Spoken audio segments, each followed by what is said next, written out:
You are most welcome in BIOP YouTube classes. And your subject is Principle of Business Management. And today's topic is controlling. आज जो हम topic discuss करेंगे वो controlling के बारे में डिस्कस करेंगे। हम इस सब्जेक्ट में बेसिकली क्या पढ़ रहे थे कि जो आपके फंक्शंस ऑफ मैनेजमेंट है उन्हें ही हम डिटेल में पढ़ रहे थे। जैसे हम प्लानिंग ऑलरेडी पढ़ चुके हैं, ठीक है, ऑर्गेनाइजिंग हम ऑलरेडी पढ़ चुके हैं, इसके अलावा हमने मोटिवेशन पढ़ा है, इसके अंदर लीडरशिप पढ़ी है, ठीक है। तो आज हम जो डिस्कस करेंगे वो करेंगे आपका कंट्रोलिंग। बेसिकली कंट्रोलिंग आपकी होती क्या है?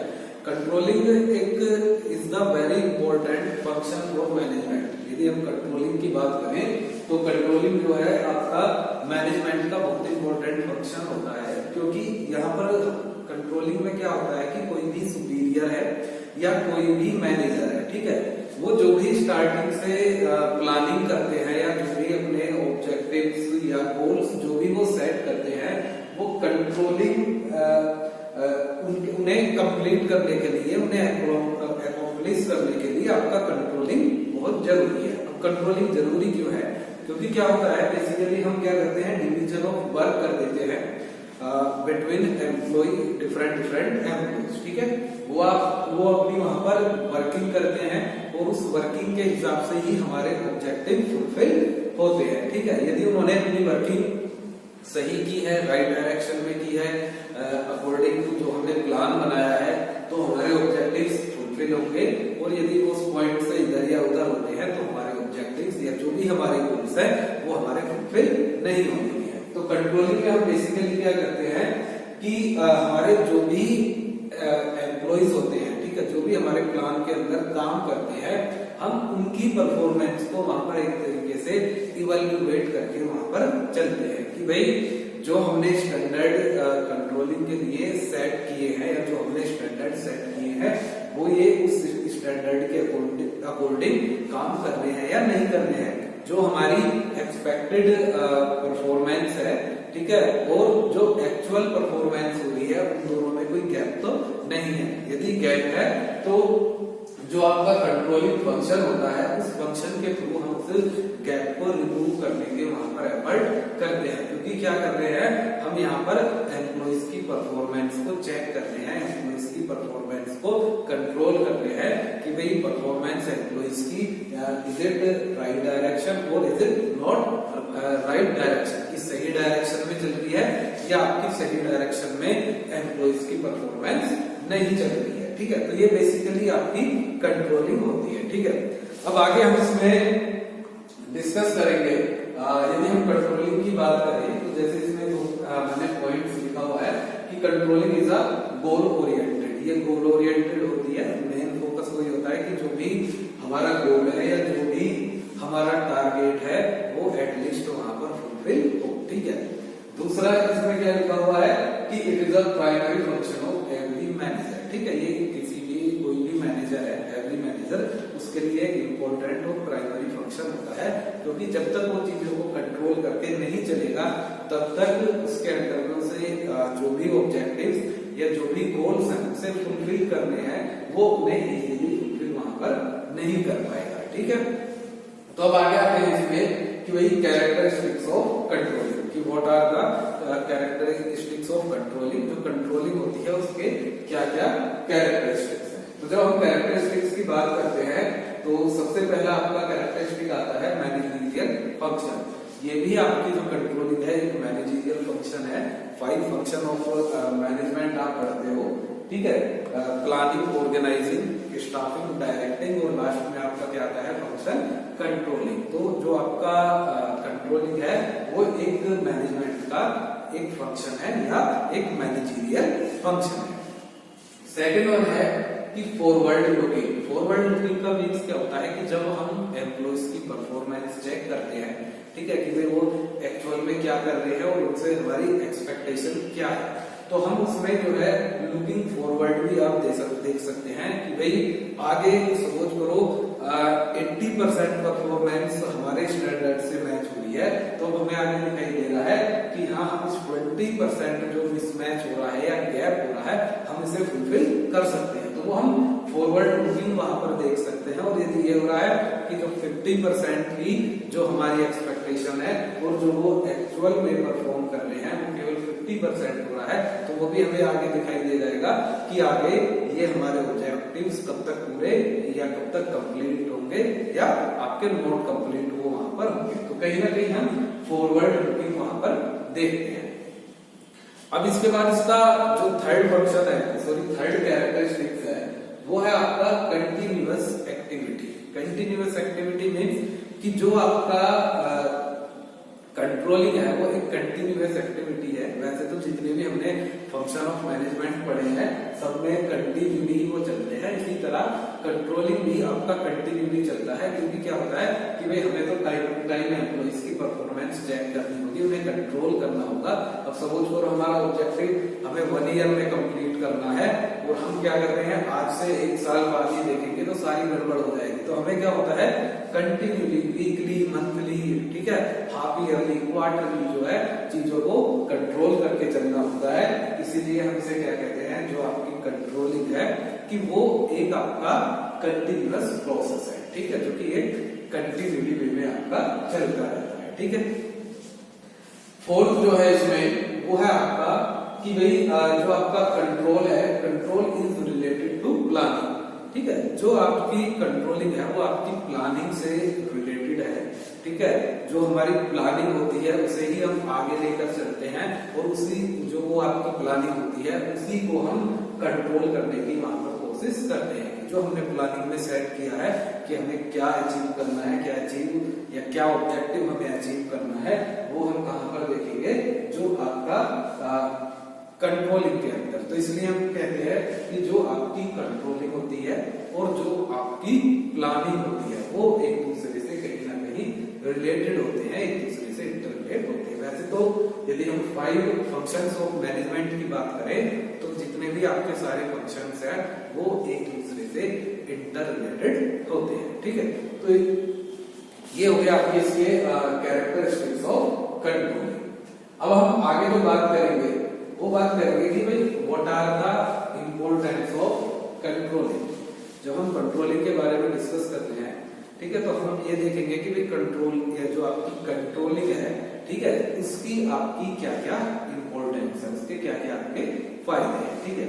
तो इसमें आपका जो सबसे पहली इंपॉर्टेंस है, सबसे पहले इसमें इंपॉर्टेंस लिखी हुई है कि बेसिस फॉर फ्यूचर एक्शन। जो कंट्रोलिंग आपकी होती है वो एक तरह से बेस होता है फॉर द फ्यूचर एक्शन के लिए। मैंने आपको बताया कि हम ये देख लेते हैं कि जब हम एम्प्लॉइज की परफॉर्मेंस इवेल्युएट करते हैं, उन्हें कंट्रोल करते हैं कि भाई 80% इन्होंने फुलफिल किया है तो हम वो आगे चल के अचीवेबल हो सकता है जितना भी हमारा टाइम वहां पर बचा है। अगर 50% है या आपका 40% है तो वो आगे इतना इजीली अचीवेबल आपका नहीं होगा। तो कहीं ना कहीं ये हमारी हेल्प करती है फॉर फ्यूचर एक्शन। अब हमें दिखाई दे रहा है कि भाई इस हिसाब से तो हम केवल 50% ही या 40% या 30% ही अपने ऑब्जेक्टिव को फुलफिल कर सकते हैं। तो हमें क्या करना होता है, वहां पर हमें क्विकली चीजों को चेंज करना होता है। चाहे हम चेंज करने के लिए कोई से भी करेक्टिव मेजर्स वहां पर यूज करें, लेकिन वो हमें चेंज वहां पर करने पड़ेंगे। क्योंकि क्या करना है, हमें तो अल्टीमेटली जो हमारा अपना ऑब्जेक्टिव है उस ऑब्जेक्टिव को हमें फुलफिल करके चलना है। सेकंड है फैसिलिटेट डिसीजन मेकिंग। कंट्रोलिंग आपकी also helpful in decision making. जो भी कंट्रोलिंग का जो भी रिजल्ट आता है या जो भी आप एनालाइज करते हो एम्प्लॉइज की परफॉर्मेंस और आपकी एक तरीके से वे अपना जो भी ऑब्जेक्टिव है वो किस डायरेक्शन में चल रहा है, राइट डायरेक्शन में चल रहा है या आपका ऑब्जेक्टिव रॉन्ग डायरेक्शन में चल रहा है, तो उस बिहाफ पर जो है आप वहां पर कैपेबल होते हो कोई भी डिसीजन लेने के लिए, ठीक है। कोई भी डिसीजन लेने का इन द सेंस ऑफ कि नहीं एक्चुअल और एक्सपेक्टेड जो परफॉर्मेंस है नहीं मैच हो रही है, बीच में बहुत ज्यादा गैपिंग वहां पर आ रही है, तो ऑब्वियसली आपको वो हेल्प करेगा कोई भी आगे डिसीजन लेने के लिए। भाई अब तो आपको दिखाई दे रहा है कि चीजें नहीं हो रही आपके अकॉर्डिंग, तो आप कुछ ना कुछ वहां पर डिसीजन लोगे कुछ ना कुछ चीजों को वहां पर आप चेंज करके आप चलोगे। तो इसीलिए हम क्या कहते हैं कि ये बेसिकली आपका हेल्पफुल होता है आपका डिसीजन मेकिंग में। नेक्स्ट है आपका फैसिलिटेट डिसेंट्रलाइजेशन। ठीक है, फैसिलिटेट डिसेंट्रलाइजेशन, एक आपका सेंट्रलाइजेशन होता है और दूसरा आपका क्या होता है डिसेंट्रलाइजेशन। ठीक है, सेंट्रलाइजेशन में आप नॉर्मली क्या करते हो कि जो कंट्रोलिंग पावर होती है वो एक किसी इंडिविजुअल के हाथ में होती है, वही सारी चीजों को ऑपरेट करता है।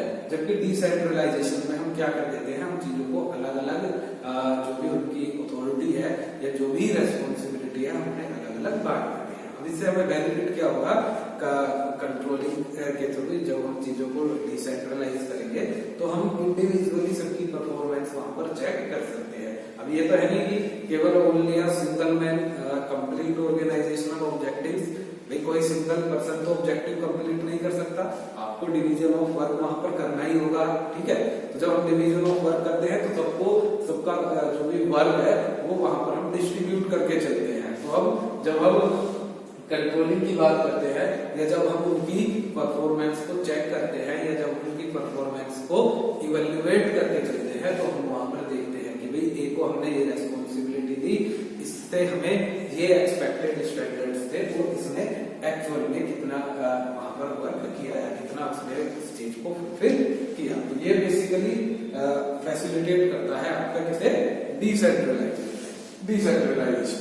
ठीक है, आगे है आपका इसमें फैसिलिटेट कोऑर्डिनेशन। फैसिलिटेट कोऑर्डिनेशन क्या कि जब हम कंट्रोलिंग की बात करते हैं तो ये कोऑर्डिनेशन को फैसिलिटेट करके चलती है। कैसे चलती है कि भाई एम्प्लॉइज हैं, वर्क कर रहे हैं किसी भी पर्टिकुलर ऑब्जेक्टिव के लिए, तो उनके बीच में जो है आपका एक प्रॉपर कोऑर्डिनेशन होना नेसेसरी है, एक प्रॉपर कोऑर्डिनेशन होना वहां पर जरूरी है। तो जो कंट्रोलिंग होती है वो आपकी कोऑर्डिनेशन फैसिलिटेट करती है।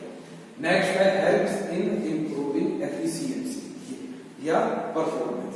भाई हमें दिखाई दे रहा है कि ये 4 एम्प्लॉइज की परफॉर्मेंस उसके अकॉर्डिंग नहीं है, तो हमें रिक्वायरमेंट है कि हम एम्प्लॉइज को सही से गाइड करें, सही से उन्हें डायरेक्शन दें, ठीक है, सही से उन्हें मोटिवेट करें, सही से उन्हें ट्रेन करें, जिससे कि जो गैप उनकी परफॉर्मेंस में आ रहा है या जो हमारी उनसे एक्सपेक्टेशंस हैं जिन्हें वो फुलफिल नहीं कर पा रहा है, उन्हें हम ट्रेनिंग के थ्रू, ठीक है, उन्हें हम राइट डायरेक्शन के थ्रू, राइट गाइडेंस के थ्रू, राइट मोटिवेशन के थ्रू हम उस काम को वहां पर अपना करा सकते हैं। तो इसलिए क्या होता है कि इससे जो परफॉर्मेंस होती है वो इंप्रूविंग होने के चांसेस होती है और जो वर्क होता है उसमें इफेक्टिवनेस और एफिशिएंसी आपकी ज्यादा बढ़ती है। नेक्स्ट है साइकोलॉजिकल प्रेशर। साइकोलॉजिकल प्रेशर का मतलब क्या होता है कि जो एम्प्लॉइज काम कर रहे हैं, उन्हें लग रहा है कि भाई हमारी परफॉर्मेंस तो चेक होनी ही है, ठीक है, जो भी हमारा सुपीरियर है, जो भी बॉस है, वो हमारी परफॉर्मेंस चेक करेगा कि आप सही से काम कर रहे हो या नहीं कर रहे हो। तो उस चीज का कहीं ना कहीं एक साइकोलॉजिकल प्रेशर होता है उस पर्टिकुलर एम्प्लॉइज के ऊपर, क्योंकि उसे पता है कि भाई आपसे अपना काम पूरा करना ही है। यदि कंट्रोलिंग वाली बात ना हो तो उनके ऊपर कोई प्रेशर नहीं होगा, वो ठीक है जैसा कर रहे हैं अपना करते चले जा रहे हैं, ठीक है, उन्हें इस चीज से मतलब नहीं कि क्या आप सही कर रहे हो क्या गलत कर रहे हो। लेकिन जब आप उन्हें पता है कि भाई हाँ रिजल्ट चेक होगा, चीजें कंट्रोल होगी, तो कहीं ना कहीं वहां पर अपने ज्यादा से ज्यादा एफर्ट लगाकर चलेंगे। हालांकि ये चीजें सारे एम्प्लॉइज के ऊपर फिट नहीं होती, क्योंकि बहुत सारे एम्प्लॉइज ऐसे होते हैं जो खुद ही अपनी विलिंगनेस से वर्क करते हैं, उनके अंदर अपनी एक विलिंगनेस होती है अपने वर्क को परफॉर्म करने के लिए। लेकिन कुछ आपको एम्प्लॉइज ऐसे जरूर मिल जाएंगे कि जब तक उन्हें प्रेशराइज ना करो या जब तक उनके ऊपर आप प्रेशर ना डालो वो वहां पर वर्किंग नहीं करेंगे। अब इसके बाद इसकी कंट्रोलिंग की कुछ लिमिटेशंस हैं, इसके बारे में हम डिस्कस करेंगे। बेसिकली जो हम लिमिटेशंस की बात करते हैं तो ये mainly point of view of employee की ज्यादा आपकी लिमिटेशंस निकलेंगी या डिसएडवांटेज निकलेंगी।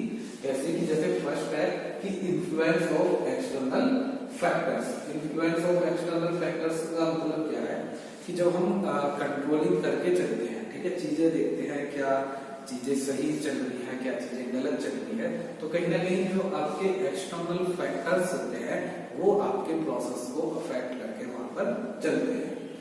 एक्सपेंसिव का मतलब क्या होता है कि भाई बेसिकली ये परफॉर्मेंस सबकी चेक कर रहे हैं, टाइम टू टाइम इवैल्यूएट कर रहे हैं, तो ये कहीं ना कहीं एक एक्सपेंसिव प्रोसेस भी है, साथ के साथ एक टाइम कंज्यूमिंग प्रोसेस भी है आपका।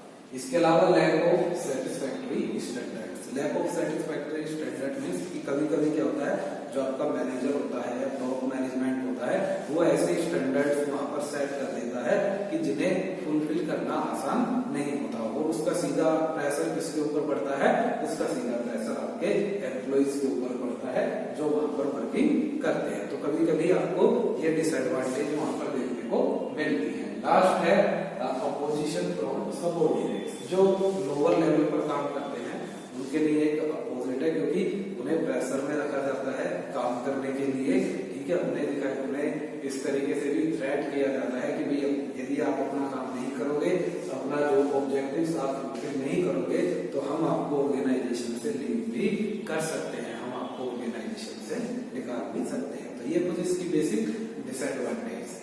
Thank you.